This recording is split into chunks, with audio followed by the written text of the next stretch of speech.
사랑하는 성도 여러분, 오늘도 우리의 삶에 진리와 사랑을 채워주시는 주 하나님의 은혜를 따라 믿음의 승리의 삶을 이루시는 저와 여러분이 되기를 소망합니다. 오늘은 잠언 29장 24절에서부터 25절 말씀으로 새벽 기도회를 시작합니다. 도둑과 착하는 자는 자기의 영혼을 미워하는 자라. 그는 저주를 들어도 진술하지 아니하느니라. 사람을 두려워하면 올무에 걸리게 되거니와 여호와를 의지하는 자는 안전하리라. 아멘. 자비와 긍휼이 풍성하신 주 하나님, 오늘도 온 세상 위에 은혜와 자비를 베푸시며 주의 선하신 역사를 이루어 주심을 감사드립니다. 비록 이 땅과 모든 백성들이 죄의 악으로 어두움에 쌓였을지라도 은혜의 빛을 거두지 않으시고 예수 그리스도의 참 사랑과 진리를 붙잡고 다시 일어서도록 주의 기뻐하시는 길을 걸어가도록 역사하여 주심을 감사드립니다. 새롭게 맞은 이 하루, 우리 각 사람 위에 다시금 부어주시는 새 힘을 의지하며 주와 함께 이 복된 새날을 살아가는 우리들이 되게 하여 주시옵소서. 성령의 충만을 허락하여 주시오며 무시로 깨어서 주의 말씀에 순종하며 살아가는 주의 백성과 교회 되게 하여 주시옵소서. 우리 가운데 고난과 미혹에 빠져 헤매이는 주의 백성들이 있음을 기억하여 주시고 돌아보아 주시옵소서. 이들 위해 믿음 위에 믿음을 더하여 주시오며 우리를 온전케 하시는 예수 그리스도와 그 십자가만 바라보며 믿음의 용기를 내어 다시 일어나 힘써 살아갈 수 있는 주의 백성들 되게 하여 주시옵소서. 감사드리며 예수 그리스도의 이름으로 기도합니다. 아멘. 오늘 우리에게 주시는 하나님의 말씀은 히브리서 10장 1절에서부터 18절 말씀입니다.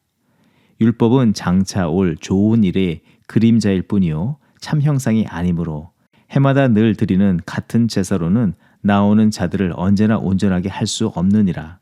그렇지 아니하면 섬기는 자들이 단번에 정결하게 되어 다시 죄를 깨닫는 일이 없으리니 어찌 제사 드리는 일을 그치지 아니하였으리요. 그러나 이 제사들에는 해마다 죄를 기억하게 하는 것이 있나니 이는 황소와 염소의 피가 능히 죄를 없이 하지 못함이라. 그러므로 주께서 세상에 임하실 때에 이르시되 하나님이 제사와 예물을 원하지 아니하시고 오직 나를 위하여 한 몸을 예비하셨도다. 번제와 속죄제는 기뻐하지 아니하시나니 이에 내가 말하기를 하나님이여 보시옵소서. 두루마리 책에 나를 가리켜 기록된 것과 같이 하나님의 뜻을 행하러 왔나이다 하셨느니라. 위에 말씀하시기를 주께서는 제사와 예물과 번제와 속죄제는 원하지도 아니하고 기뻐하지도 아니하신다고 하셨고 이는 다 율법을 따라 드리는 것이라. 그 후에 말씀하시기를 보시옵소서 내가 하나님의 뜻을 행하러 왔나이다 하셨으니 그 첫째 것을 폐하시면 둘째 것을 세우려 하심이라. 이 뜻을 따라 예수 그리스도의 몸을 단번에 들이심으로 말미암아 우리가 거룩함을 얻었노라. 제사장마다 매일 서서 섬기며 자주 같은 제사를 드리되 이 제사는 언제나 죄를 없게 하지 못하거니와 오직 그리스도는 죄를 위하여 한 영원한 제사를 드리시고 하나님 우편에 앉으사 그 후에 자기 원수들을 자기 발등상이 되게 하실 때까지 기다리시나니 그가 거룩하게 된 자들을 한 번의 제사로 영원히 온전하게 하셨느니라. 또한 성령이 우리에게 증언하시되 주께서 이르시되 그날 후로는 그들과 맺을 언약이 이것이라 하시고 내 법을 그들의 마음에 두고 그들의 생각에 기록하리라 하신 후에 또 그들의 죄와 그들의 불법을 내가 다시 기억하지 아니하리라 하셨으니 이것들을 사하셨은즉 다시 죄를 위하여 제사 드릴 것이 없느니라. 아멘. 초대교회와 성도들이 당한 이 핍박과 유혹의 문제 앞에서 하나님께서는 그 문제에 집중하다가 그것에 사로잡히기보다 온전한 믿음을 가지고 문제를 이기고 또 이길 뿐만 아니라 복음의 은혜와 사명을 맡은 자로서 자신들을 비롯한 영적 어둠과 시련에 갇힌 자들에게 참된 복음, 주의 뜻을 전하여 하나님께서 이루실 역사를 온전히 이뤄가라고 말씀을 전하여 주고 계십니다. 우선 외면할 수 없는 이 문제에 가로막힌 주의 성도들이 취할 믿음과 마음의 자세에 대해서 말씀하시면서 가르치신 바는 하나님의 참된 뜻과 이루신 역사를 바로 알라는 말씀을 주십니다. 이를 위해서 하나님께서는 율법을 주신 이유와 제사 제도를 주신 이유에 관해서 말씀하시기를 율법은 모든 사람들이 아담의 범죄 아래 죄인이며 죄 아래 사망이라는 가장 연약한 자리에 빠졌음을 알게 하는 것이 율법이라는 것입니다. 또 제사는 히브리서 9장 22절의 말씀처럼 율법을 따라 거의 모든 물건이 피로써 정결하게 되나니 피 흘림이 없은즉 사함이 없느니라는 말씀대로 죄를 속하여 주시기 위한 하나님의 은혜와 사랑, 자비와 긍휼을 베푸심을 알게 하고 또한 용서와 회복의 길을 제사를 통해서 하나님께서 내셨음을 알게 해주시는 것입니다. 그런데 이 율법과 제사가 명확하게 알게 하고 주목해야 하는 핵심적인 내용은 하나님께서 오래전부터 약속하고 준비하신 구원의 길, 곧 죄와 사망에서 벗어나 온전케 되는 그 유일한 길인 예수 그리스도이심을 조명하고 있고, 그 어떤 제사보다도 십자가를 통한 희생의 제사가 완전한 죄와 사망을 이기게 하는 제사임을 알게 하고 있다는 것입니다. 본문 1절에서 이 예수 그리스도와 십자가가 그 모든 것의 본질이며 실체며 좋은 것이고 완전한 것이 된다고 밝히 말씀해 주면서, 그리고 이것은 15절에 성령 하나님께서 증언하시면서 확증해 주신 것이라고 말씀해 주고 있습니다. 다시 말해서 현재 당한 시련과 미혹 속에 놓였을지라도 그 본질이 되며 완전케 하는 능력이 되신 예수 그리스도와 십자가만을 온전히 믿으며 더욱더 바라보라는 것입니다. 이는 그 길을 만드신 하나님의 주권을 전적으로 인정하는 믿음을 가져야 하는 것을 말하고, 또 하나님의 절대적인 은혜와 자비를 겸손히 구하며 언제나 온전히 의지하는 것을 말합니다. 비록 시련을 당하거나 마음이 흔들리는 상황일지라도 말입니다. 하지만 어떤 성도들은 이 죄와 사망에서 건짐을 받은 놀라운 은혜와 온전케 하시는 십자가를 믿는 이 선물을 받았지만 이를 굳건히 붙잡지 못하고 당한 시련과 미혹에 마음과 시선을 빼앗겨 그 소중한 복음을 놓쳐버리게 되었습니다. 현재 그들의 모습은 불신에 가까운 상태에 놓였다고 할 수 있고, 하나님께서 이루신 크신 사랑과 희생을 무의미한 일로 만들어버린 것과 같은 상황을 만들었습니다. 이런 결과에 이르게 된 것은 하나님께서 베푸신 은혜가 무엇인지 참되게 알지 못하기 때문이고, 또한 그 은혜를 주신 참된 목적을 깨닫지 못하면서 그 목적에 맞춰서 힘써 살지 않기 때문이라 할 수 있습니다. 그런데 이런 문제와 상황은 히브리서가 기록될 때 이 성도와 교회에만 나타난 문제가 아닙니다. 참된 하나님의 뜻을 알고자 하지 않고 그 뜻을 따라 힘써 살아가지 않으면 그 누구에게라도 나타날 수 있는 모습과 현상들인 것을 우리는 깨닫고 이를 주의해야 하는 것입니다. 우리는 이것을 베드로의 삶을 통해서 알 수가 있습니다. 예수 그리스도를 공생애 3년 동안 따라다니며 수제자로 불림을 받았습니다. 수많은 가르침과 손에 헤아릴 수 없는 이적과 기사를 목격하였으며 수시로 예수 그리스도께서 십자가에서 이루실 구원의 뜻을 전해받았습니다. 하지만 그는 끝내 그것을 자기의 생각과 관점에서만 바라보려고 했습니다. 결국은 십자가의 죽음과 희생을 통한 구원을 받아들이지 않고 자신이 주라 고백하였던 그 주를 부인하고 저주하면서 떠나버렸습니다.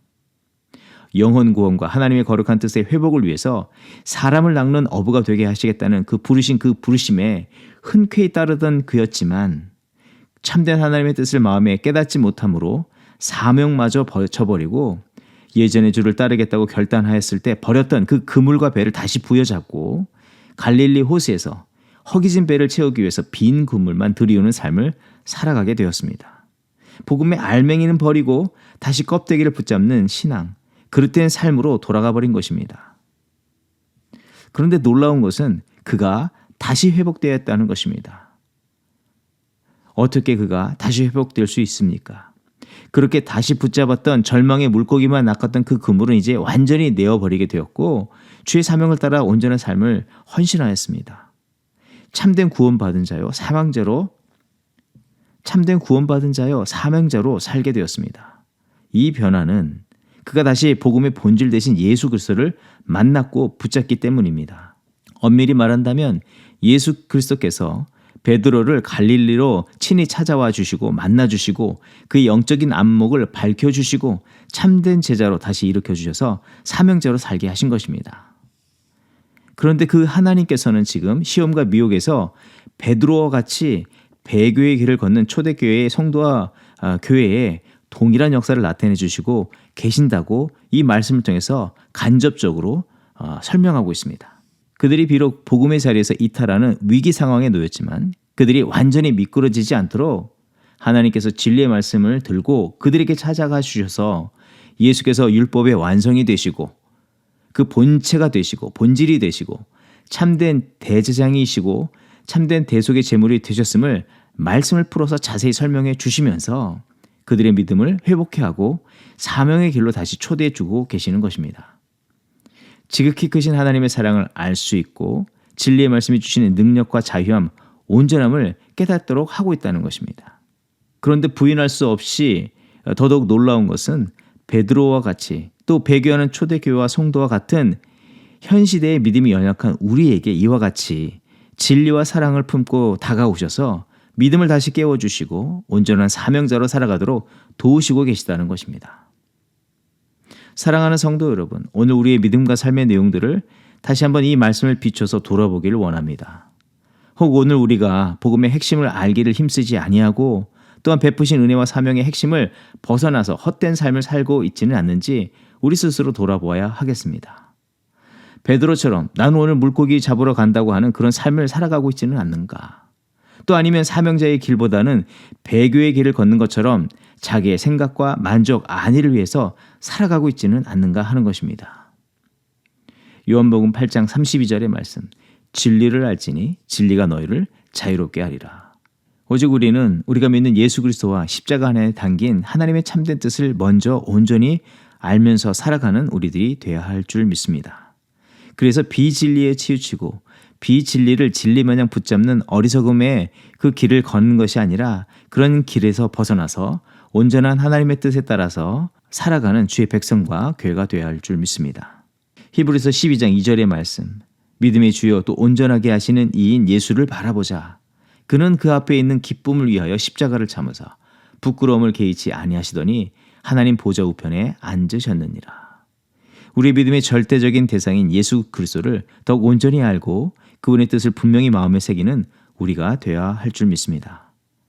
그리고 흐트러진 우리의 삶의 이유와 목적을 바로하며 바른 사명을 따라 삶을 주께 드리는 헌신자의 삶을 살아가는 저와 여러분이 되기를 소망합니다. 오직 예수 그리스도와 같이 복음의 생명의 씨앗을 세상에 뿌리며 변화하게 하는 그런 삶을 힘써 이루면서 하나님께 영광 돌려드리는 저와 여러분의 삶이 되기를 주의 이름으로 축원드립니다. 기도하겠습니다. 하나님, 예수 그리스도의 십자가의 사랑과 은혜의 참된 의미와 뜻을 모른 채 어리석고 헛된 길에서 헤매는 성도들을 책망하시거나 외면치 않으시고 끝까지 사랑으로 품으시며 옳은 믿음의 길로 인도하여 주시는 주 하나님의 그 선하심을 이 말씀 속에서 보게 하여 주시며 또 그 동일한 사랑과 은혜를 베풀어 주심을 이 말씀을 통해서 깨닫게 해 주신 것을 감사드립니다. 이 시간 주 앞에 겸손으로 간구하오니 이 하루의 삶 속에서 예수 그리스도의 복음과 십자가의 참된 사랑과 진리 안에 견고히 서서 살아가는 저희들이 되게 하여 주시옵소서. 거룩한 사명자로 참된 헌신의 삶을 이루는 저희들이 되게 하여 주시옵소서. 진리의 말씀으로 우리 내면을 가득 채워 주시고 예수 그리스도의 참된 헌신의 삶을 우리의 삶에 이식하여 주셔서 오직 영적인 승리의 삶을 이루고 하나님께 영광 돌리는 복된 삶 이뤄가는 주의 백성들 되게 하여 주시옵소서. 감사드리며 예수 그리스도 이름으로 기도드립니다. 아멘. 이 시간 교회 합심 기도의 제목을 나누고 함께 기도하는 시간 같습니다. 먼저는 전 세계 영적 각성을 위해서 기도합니다. 전쟁과 지진, 심각한 물가 인상과 기후변화로 발생하는 여러 재앙 가운데 있는 전 세계에 영적 각성을 허락하여 주시옵소서. 또 이런 가운데 복음의 문을 활짝 열어주셔서 예수 그리스도의 복음과 구원이 열방 가운데 증거되게 하여 주시옵소서. 이스라엘과 우크라이나 전쟁이 속히 종식될 수 있도록 은혜를 베풀어 주시옵소서. 계속해서 기도할 때 이런 영적인 어둠 상황 속에서도 복음을 들고 열방 가운데 나가서 주의 복음을 증거하는 우리 선교사님들 계시는데 이들과 오늘도 동행하여 주시고 귀한 믿음의 역사들, 구원의 역사들 더욱더 나타나게 하여 주시옵소서. 교회 공동체를 위해서 기도할 때 예배의 부흥과 소그룹의 부흥을 위해서 기도합니다.